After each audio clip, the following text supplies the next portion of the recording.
चलिए उस एक सवाल की पड़ताल करते हैं जो हम सबके मन में कभी ना कभी आता है।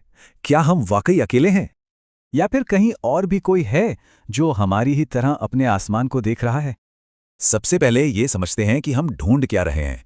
एलियन का मतलब आखिर है क्या? एलियन जीवन कुछ भी हो सकता है, एक छोटे से कीटाणु से लेकर कुछ ऐसा जिसकी हम कल्पना भी नहीं कर सकते। तो वैज्ञानिक ये खोज कैसे करते हैं? अंदाजे से नहीं, बल्कि एक खास प्लान के साथ। वो गोल्डीलॉक्स जोन पे ध्यान देते हैं, जहां न ज्यादा गर्मी हो न ज्यादा ठंड, जीवन के लिए बिल्कुल सही। किसी भी ग्रह पर जीवन की संभावना के लिए ये 3 चीजें बहुत जरूरी हैं। तो अब सबसे बड़ा सवाल, इतनी खोज के बाद क्या हमें कुछ मिला है?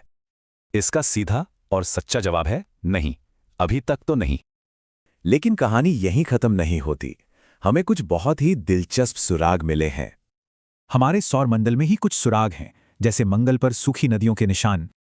लेकिन याद रहे, ये सिर्फ सुराग हैं, पक्का सबूत नहीं। और जब भी एलियंस की बात होती है तो यूएफओज का जिक्र जरूर आता है। यूएफओ का मतलब सिर्फ अनआइडेंटिफाइड फ्लाइंग ऑब्जेक्ट है, जरूरी नहीं कि वो एलियन स्पेसशिप ही हो।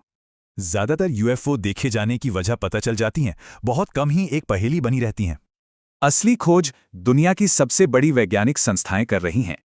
इस खोज में नासा और इसरो से लेकर जेम्स वेब टेलीस्कोप और सेटी प्रोजेक्ट तक शामिल हैं। अब जरा इस खोज के पैमाने को समझिए, जरा इस नंबर को देखिए, 200 अरब।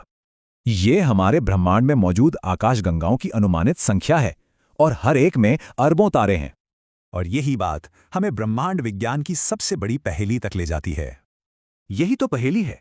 गणित कहता है कि एलियन जीवन होना चाहिए, पर हकीकत में ब्रह्मांड खामोश है। लेकिन हर नए मिशन और टेलीस्कोप के साथ ये खोज लगातार जारी है।